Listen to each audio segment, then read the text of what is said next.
అందరికీ నమస్కారం.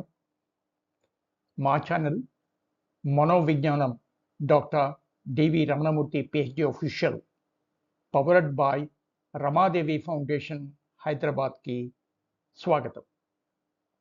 హలో, నేను doctor DV Ramanamurthy PhD in management, former professor and dean management, ప్రస్తుతం founder director attitude positive behaviour management training solutions Hyderabad.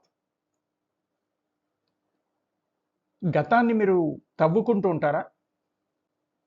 లేక మీ భవిష్యత్తుని పాత పెడుతున్నారా?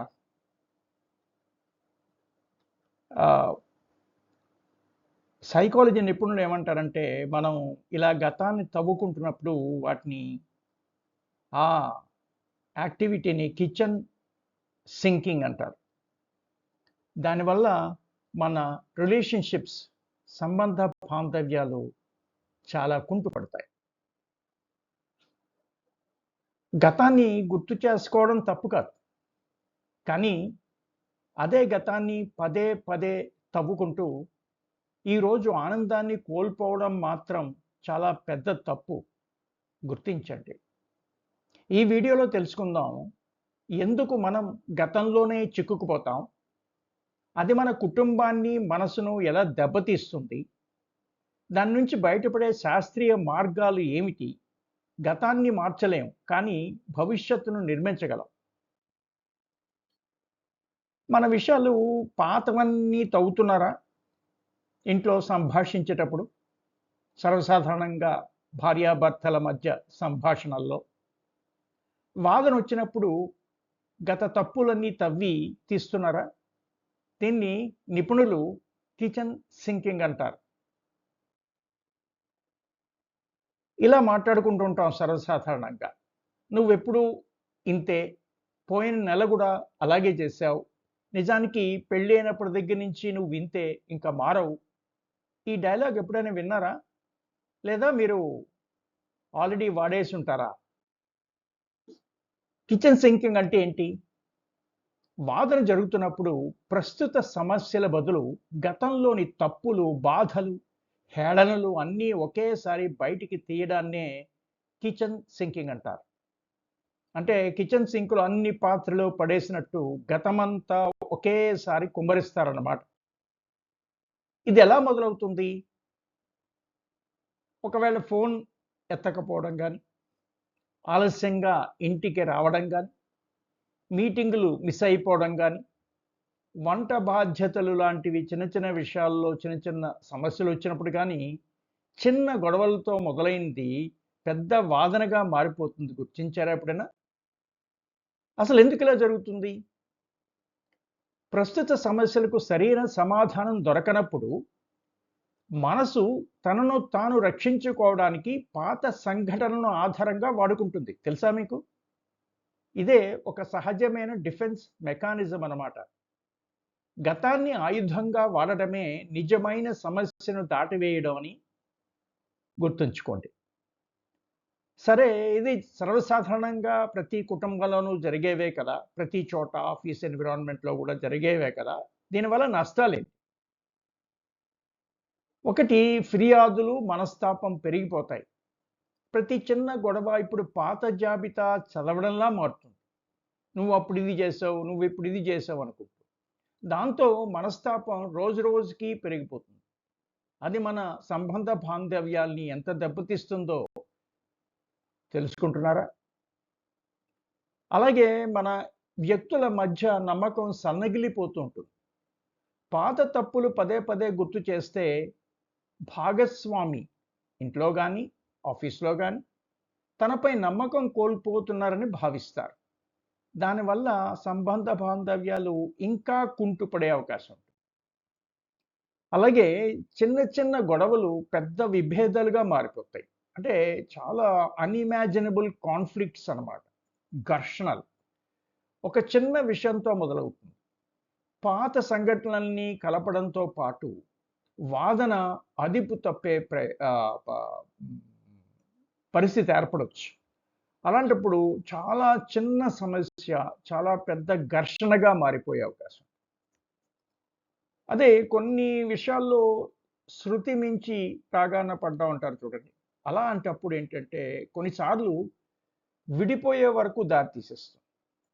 అంటే ఆల్మోస్ట్ ఇట్ ఇస్ డివోర్స్ అన్నమాట between wife and husband. Family counselling నిపుణుల ప్రకారం ఇలాంటి పద్ధతి పరిష్కారం కాకుండా విడిపోయే కేసులను పెంచుతోందని చెప్తున్నారు. సరే ఈ గొడవలు మామూలే కదా! ఆఫీస్‌లో గాని, ఇంట్లో గాని ఈ కిచెన్ సింకింగ్. అయితే దీని యొక్క పరిష్కారాలేంటి? ఎటువైపు మనం నడిస్తే మంచి సంబంధ బాంధవ్యాలు ఏర్పడతాయి? మొదటిది వర్తమానంపై దృష్టి పెట్టాలి మనం. ప్రస్తుత సమస్యనే మాట్లాడండి. పాత సంఘటనలు తీసుకురావద్దు. ఎందుకు తీసుకురావటం? అప్పుడే చర్చ దారి తప్పదు. సరియైన మార్గంలో నడుస్తుంది. తర్వాత పెర్సోనిఫై చేసుకోకూడదు. అంటే నువ్వు, నాకు పదాలు తగ్గించాలి. ఈ పదాలు వినేవారికి దాడిలా అనిపిస్తాయి. పరస్పర దాడనమాట. బదులుగా దానికి మనం ఏంటంటే భావాలు నాకిలా అనిపిస్తోంది. ఇదేంటి? ఈ విషయం ఏమిటి? అలా మాటలు పంచుకుంటే చాలా బావుంటుంది. అంతేగాని దానికి నువ్వే కారణం, నేను కాదు. ఇలాంటి నువ్వు, నేను, నాకు అలాంటి పదాలు వాడకపోవటం చాలా మంచిది. ఒకవేళ మనకి కోపం ఎక్కువగా ఉందనుకోండి. అంటే సర్వసాధారణంగా anger is a common emotion అని చెప్తాం. సర్వసాధారణ భావోద్వేగాలలో కోపం ఒకటి నార్మల్. అయితే ఏం చేయాలి? కోపం ఎక్కువగా ఉన్నప్పుడు విరామం తీసుకోవాలి. టేక్ ఎ పాజ్ అన్నమాట. వెంటనే రియాక్ట్ అవ్వకుండా కొంతసేపు ఆగితే మనం చక్కటి రెస్పాన్స్ ఇవ్వచ్చు. కాసేపు ఆగి ప్రశాంతంగా ఆలోచించాక మాట్లాడితే మాటలు హద్దు దాటవు. అసలు ఘర్షణ వాతావరణమే ఉండదు. గమనించండి. తర్వాత మనం ఎంతసేపు పాత విషయాలు తవ్వుకోకుండా భవిష్యత్తు గురించి మాట్లాడుకుంటే చాలా మంచిది. తప్పు ఎవరిదన్ అన్నదానికంటే, తప్పు ఎప్పుడు జరిగింది, ఎందుకు జరిగింది అని విశ్లేషణల కంటే, రేపటి రోజు ఏం చేయాలో కలిసి నిర్ణయించుకోండి. చాలా చక్కగా ఉంటుంది కదా! వాదన వచ్చినా గతాన్ని తవ్వొద్దు దయచేసి మనం. ఇప్పటి సమస్యను ఇప్పుడే మాట్లాడుకుంటే చాలా మంచిది. అంతేగాని పోస్ట్‌పోన్ చేసుకొని, తర్వాత మళ్ళీ గతంలోకి వెళ్ళి, ఇలాంటి సంభాషణలు ఘర్షణ వాతావరణాన్ని సృష్టిస్తాయి తప్ప, సంబంధ బాంధవ్యాల్ని పెంచవు. సో, ఎప్పుడైతే మనము వాదన వచ్చినా గతాన్ని తవ్వకుండా, ప్రస్తుతం ఉన్న సినారియో నుంచే మాట్లాడుకుంటే, సంబంధం చాలా బలపడుతుంది. గమనించండి. గతాన్ని కాదు, జీవితాన్ని ఎంచుకోండి. గతం ఒక పాఠం. శాశ్వత నివాసం కాదు గదా! గాయాలని మోస్తూ జీవిస్తారా? అలా జీవించకండి దయచేసి. అనుభవాలను నేర్చుకోండి. జీవితాన్ని ప్రేమించండి. గుర్తుంచుకోండి. మీ భవిష్యత్తును నిర్ణయించేది మీ గతం కాదు. ఈరోజు మీరు తీసుకునే నిర్ణయాలే. వదిలేయండి. క్షమించండి. నవ్వుతూ ముందుకు సాగండి. అదే ఆనందదాయకమైన కుటుంబానికి, విజయవంతమైన జీవితాన్ని నిజమైన మార్గం. గుర్తించండి. మీ సమయాన్ని ఈ వీడియో చూడడానికి ఇచ్చినందుకు ధన్యవాదాలు. మరొక సృజనాత్మక వీడియోతో మీ ముందుంటాం. అంతవరకు సెలవు. నమస్కారం. ఈ వీడియో మీకు నచ్చినట్టయితే వెంటనే లైక్ చేయండి.